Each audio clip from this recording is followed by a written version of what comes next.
Welcome back, everybody. I hope you all had a wonderful weekend. Today we're going to start our topic 8-4, which will talk about integers and the coordinate planes. Well, we already know what integers are, and as a review, integers are numbers that are positive or negative whole numbers, or zero.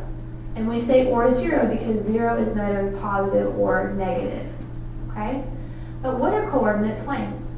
That's what we're going to be talking about today. Not sure why this says slash. We'll take that off. Copy this into your book along with the graph that goes beside it. If you need to get some graph paper, go grab some, and you can just kind of cut out a little section and glue it into your notebook. So that way you don't have to draw those squares. Okay? The coordinate plane is a surface formed by the intersection of two number lines. So this is when you have a vertical number line and a horizontal number line that intersect. Well, you know that the vertical number line is the y-axis and the horizontal one is the x-axis. But where the x and y-axis meet is something called the origin. The origin is where you start when you are finding an ordered pair. Okay? Go ahead and copy this one down. You can pause the video while you copy it down. But you do want to label your x and y axis and your origin. Here are our next set of notes.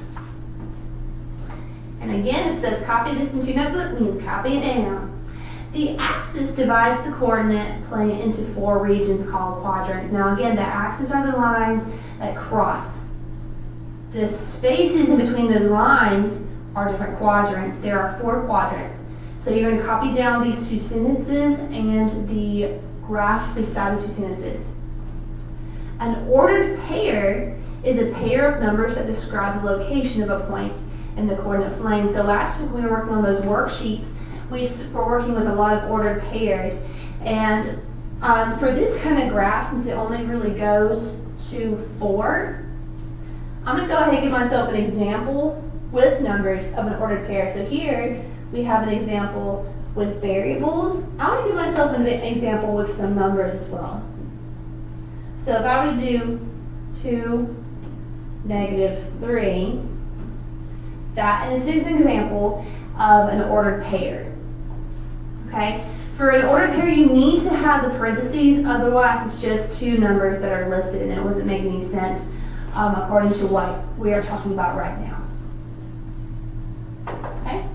So go ahead and pause the video if you need to and copy down what you see on the screen.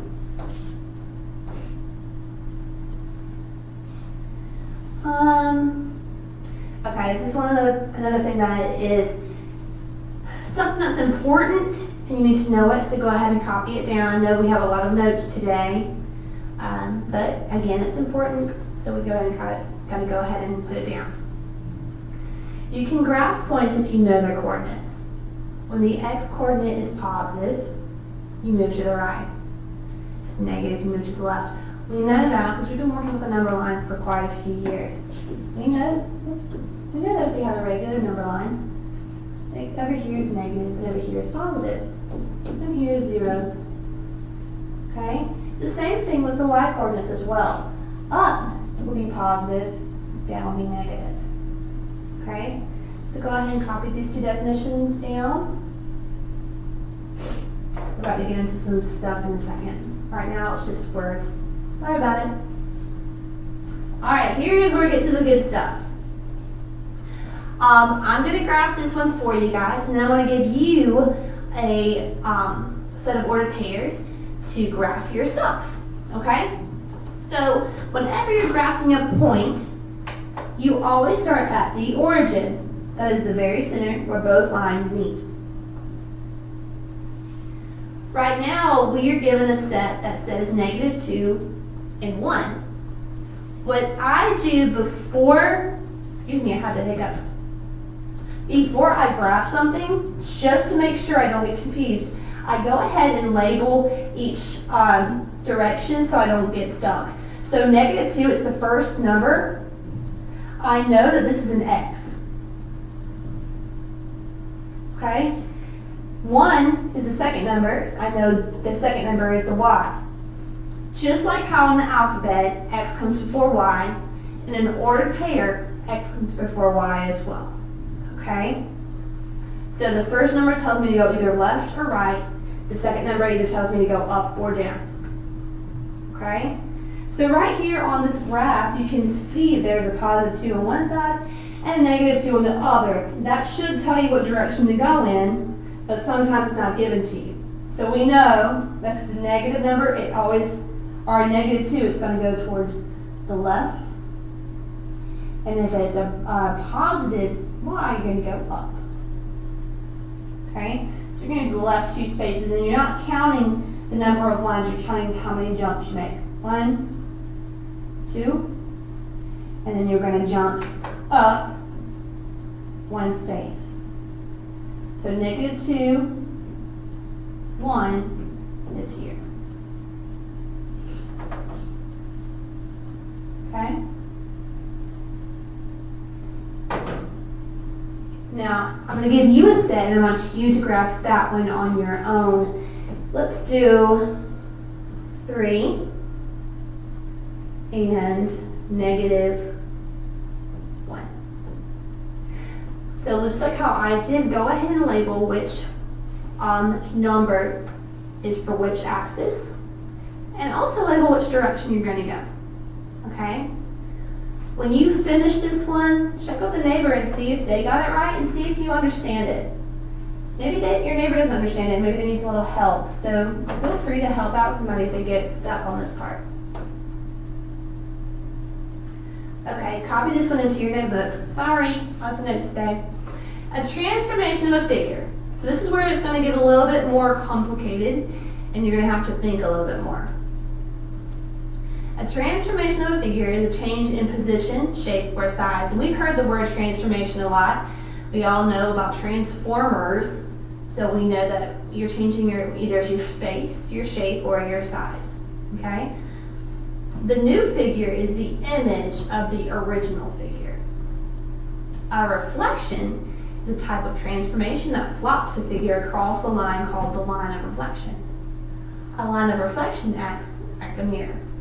All these words are statements, are parts of sentences that are bolded. You need to either underline them, highlight them, or bold them yourself because they're important words. These are things that you're going to see on the test when it comes up. These are things that you're going to need to know for when we come up to map testing. So really, go ahead and make these words important to yourself. Go ahead and highlight them. Do whatever you got to do to let yourself know this is an important vocabulary word for math. Okay? Pause the video if you need to. All right, you do not have to copy this one down, but pay attention. Okay? If you're reflecting something across the x-axis, it's kind of like folding a paper in half in this direction. Okay?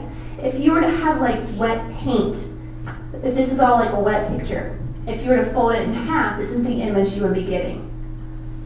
Okay? That's what you're going to have to think about.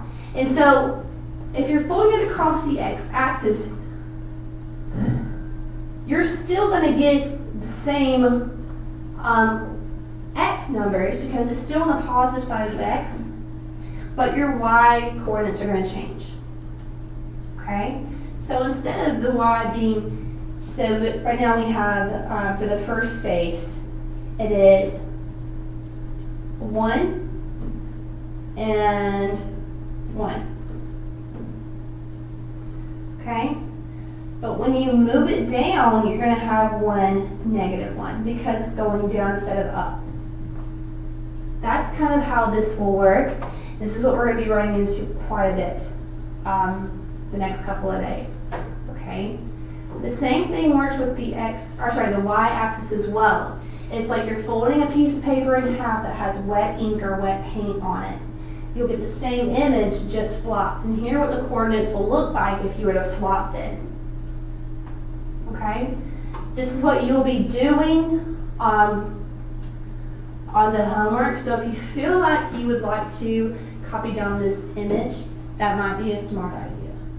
Okay, that's totally up to you, you know, I don't really care if you do it or not. The ones that say, copy this in your notebook, I would prefer those be copied down than this. Alright? Alright, the last thing we're going to be talking about is how to put the reflections on your coordinate plane. Okay? So we're going to do the first two together, just kind of walk through it with me, and then you're going to do the second two on your own. So let's look at the first one. Blank is the reflection of point 32 across the x-axis. So the first thing we need to do is find point 32. Okay, so we know that 32, the first number is x. We're to go towards the right 3 spaces. 1, 2, 3. And then the 2 is positive and it's in the y space, so we're going to go up 2 spaces. So 3, 2 is right here. The directions say to flip it across the x-axis. So if we're flipping it across the x-axis, that means we're folding it over the x line. Okay?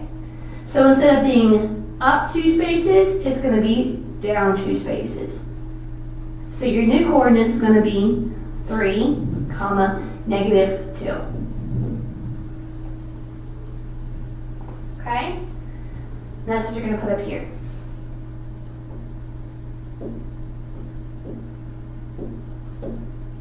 And again, you need to make sure if you're listing sets of ordered pairs, you need to include the parentheses. Otherwise, it's just a set of random numbers and nobody knows what you're talking about. Okay? So make sure you propose those things. The next one is the reflection of the point 32 across the y-axis. Okay, so we're using the same thing we already did. 3, 2. But instead of folding it over the x-axis, you're going to be folding it over the y-axis. So instead of it being here, it's going to be here. That is at negative 3, 2.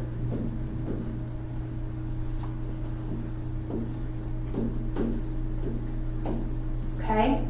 The reason why the the y coordinate doesn't change since the 2 stays the same is because it's still 2 spaces above the origin. It's still 2 spaces positive. You're just folding it to the opposite side of the x-axis. Okay? I want you to do the other 2 on your own. And then when you finish those, please get a teacher to check it before you move on, just to make sure that you understand how to do it. Okay? If you're asking somebody how to do this, you might want to rewatch this part of the video to make sure you understand how it works. All right? Good luck on your digits. Have a wonderful afternoon.